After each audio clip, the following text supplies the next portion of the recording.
امام علاء الدین کی طرف سے آپ کو سلام۔ منگول بڑی تیزی سے ہمارے اور آپ کی طرف بڑھ رہے ہیں۔ اگر ہم مل کر ان کو روکیں تو ہم دونوں اس مصیبت سے نکل سکتے ہیں، اور اگر ہم نے ایسا نہ کیا تو پھر ہمارے بعد آپ بھی اس آگ سے نہیں بچ پاؤ گے۔ جاؤ، جا کر اپنے سردار سے کہہ دو کہ اپنا دفاع خود کریں، یا تو ان پہاڑی کتوں کو مارو یا پھر خود مر جاؤ۔ تم جا سکتے ہو۔ السلام علیکم دوستو، پچھلی ایپیسوڈ میں آپ جان چکے تھے کہ کیسے توران شاہ نے آ کر مصر کی حکومت اپنے ہاتھ میں لے لی اور اس نے مملوک سپہ سالاروں پر اپنا دباؤ بھی بڑھانا شروع کر لیا تاکہ ان علاقوں سے ان کی ڈومیننس کو ختم کیا جا سکے، مگر وہ اس دباؤ کو برقرار نہ رکھ سکا کیونکہ اسے قتل کر دیا گیا۔ تاریخ توران شاہ کے قتل سے متعلق کوئی واضح موقف نہیں رکھتی، کیونکہ ان علاقوں میں مملوک سپہ سالاروں کے علاوہ ایک طاقت اور بھی تھی جس کے لیے توران شاہ بہت بڑا خطرہ تھا، اور وہ تھی مرحوم سلطان صالح ایوب کی بیوی شجر الدر۔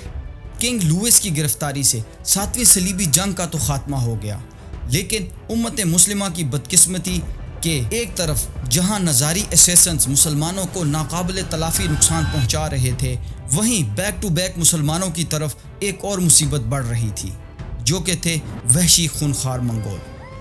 آئیے جانتے ہیں کہ ایسی کیا وجوہات تھی کہ منگولوں نے ایک دفعہ پھر سے مسلم علاقوں کا رخ کیا، اور وہ نظاری اسیسنز جو کہ بڑی بڑی مسلم ریاستوں جیسے سلجوکی، خوارزمی اور عباسیوں کے گلے کی ہڈی بنے ہوئے تھے، ان کے سامنے ریت کا ڈھیر ثابت ہوئے۔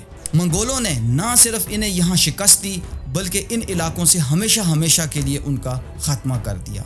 گو کہ یہ امت مسلمہ کے لیے ایک بہت خوشائن بات تھی، لیکن منگولوں نے نظاریوں کے ساتھ ساتھ خلافت عباسیہ کے مرکز بغداد کی بھی اینٹ سے اینٹ بجا دی۔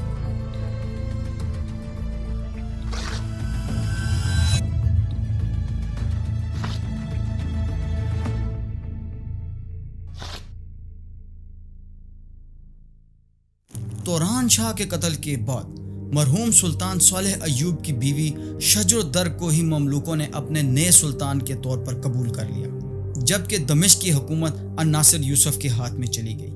مصر پر شجر الدر یعنی ایک عورت کی حکومت کو دوسرے ایوبی حکمرانوں کے علاوہ عباسی خلیفہ نے بھی ریجیکٹ کر دیا، اور کسی ایوبی شاہی خاندان سے تعلق رکھنے والے کسی امیر یا حاکم کے ہاتھ میں مصر کی حکومت دینے کے لیے اصرار کیا جانے لگا۔ اسی سبب شجر الدر کو ایک درمیانی درجے کے مملوک آفیسر عزیز الدین ایبک سے نہ صرف شادی کرنا پڑی بلکہ اس کے ساتھ ساتھ ایوبی شاہی نسل سے تعلق رکھنے والے سلطان الکامل کے 6 سالہ پوتے کو بھی تخت پر بٹھا کر اپنی حکومت کو مضبوط کرنا پڑا۔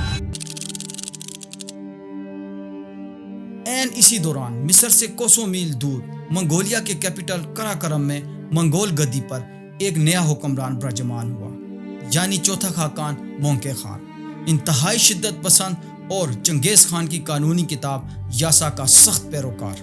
اس کا ایجنڈا صرف ایک ہی تھا، منگول ریاست کو چاروں طرف پھیلانا۔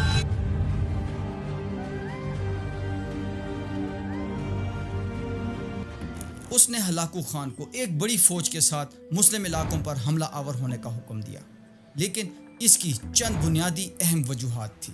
ان وجوہات کو سمجھنے کے لیے آپ کو ان مسلم علاقوں کی سنگین اور پیچیدہ صورتحال کو سمجھنا بہت ضروری ہے۔ مسلمانوں اور عیسائیوں کے علاوہ ان علاقوں میں ایک ایسی پر اسرار اور مہلک تنظیم بھی تھی جو کہ ایران اور شام کے پہاڑی سلسلوں میں بلند و بالا قلعوں میں چھپ کر رہتی تھی۔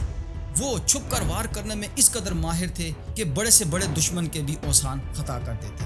عالم یہ تھا کہ چھوٹی چھوٹی ریاستیں اپنا وجود برقرار رکھنے کے لیے ان کو خراج دینے پر مجبور ہو گئی۔ اس تنظیم نے انتہائی سفاکی سے ایران، شام اور مصر میں بہت سے قلعوں پر قبضہ کیا اور بڑے ہی منظم انداز میں اس وقت کی سلجوکی حکومت کے اندر اسٹیٹ ودن اسٹیٹ بنا لی، اور مختلف ادوار میں سلجوکیوں، خوارزمیوں، عباسیوں اور ایوبیوں کے علاوہ عیسائیوں کو بھی وہ ٹف ٹائم دیتے رہے۔ نور الدین زنگی جیسی عظیم سلطان اور نظام الملک توسی جیسے مدبر سلجوکی وزیر انہی اسیسنس فدائیوں کا نشانہ بنے۔ اس کے علاوہ سلطان صلاح الدین ایوبی کو انہوں نے کئی مرتبہ قتل کرنے کی کوشش کی، لیکن وہ ناکام رہے۔ یہ فدائی اپنے مخالف مسلمان اور عیسائی حکمرانوں کے لیے ہمیشہ ہی خطرہ بنے رہے، کیونکہ وہ ایک نظریے اور عقیدے کی بنیاد پر ان علاقوں پر اپنی بالادستی قائم کرنا چاہتے تھے۔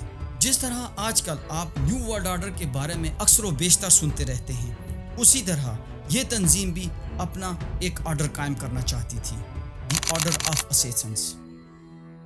جب ایران اور شام کے علاقوں میں منگولوں کی انٹری ہوئی تو انہوں نے ان علاقوں پر بھی قبضہ کرنا شروع کر لیا جو اسیسنز یا نظاریوں کے زیر قبضہ تھے، تو یہ اسیسنز ان کے بھی دشمن بن گئے۔ گو کہ وہ تعداد میں منگولوں سے بہت کم تھے، لیکن اپنی پراسرار کارروائیوں کے سبب وہ منگولوں کے دلوں میں اپنا خوف پیدا کرنے میں کافی حد تک کامیاب ہو گئے۔ ان اسیسنز کا سب سے بڑا ہتھیار تھا خوف، اور یہ خوف ایک بڑی فوج کا مقابلہ کرنے کے بجائے ان کے کمانڈر یا بادشاہ وقت کو ٹارگٹ کر کے پیدا کیا جاتا تھا، اور اسیسنز ایسا کرنے میں بہت مہارت رکھتے تھے۔ یہ تنظیم یا گروہ کیسے وجود میں آیا، یہ ایک لمبا ٹاپک ہے، پھر کسی ویڈیو میں اس پہ بات کریں گے۔ لیکن نظاریوں کے چاہنے والے ہر علاقے اور بڑی بڑی تمام حکومتوں میں موجود تھے، چاہے وہ کوئی عیسائی حکومت ہو یا پھر سنی خلافت۔ یہی با اثر حکومتی عہدیدار ان نظاریوں کی اصل طاقت تھے، اور صحیح وقت پر انہیں استعمال کر کے اپنے دشمن کو ٹھکانے لگانا ہی نظاریوں کی بقا اور کامیابی کی ضمانت ہوتا تھا۔ جب بھی مڈل ایسٹ کے ان علاقوں میں کسی بھی اینٹی اسیسنز حکومت نے زور پکڑا، وہ اس کے دشمن بن گئے۔ ان کا سب سے پہلا ٹارگٹ بنی سلجوکی ریاست، اور اس کے بعد آنے والی تمام حکومتیں خوارزمی، عباسی، زنگی، ایوبی سب ان کی ہٹ لسٹ پر تھے۔ ان کا نیٹ ورک اس قدر مضبوط ہوا کہ مسلم حکومتوں کے علاوہ ان کا اثر و رسوخ عیسائی حکومتوں میں بھی بڑھ گیا، اور وہ بھی ان کی فدائی کارروائیوں سے محفوظ نہ رہ سکے۔ یعنی سادہ اور سمپل الفاظ میں جو بھی ان کے دی آرڈر آف اسیسنس کے خلاف جاتا، وہ اس کے دشمن بن جاتے۔ لیکن پھر ان علاقوں یعنی مڈل ایسٹ میں ایک نئے وحشی اور خونخوار پلیئر نے قدم رکھا، یعنی چنگیز خان کی منگول فوج نے۔ منگول قراقرم کے پہاڑی سلسلوں سے آگ اور طوفان کی طرح اترے اور انسانوں سمیت ہر چیز کو تباہ و برباد کرتے آگے بڑھتے چلے گئے۔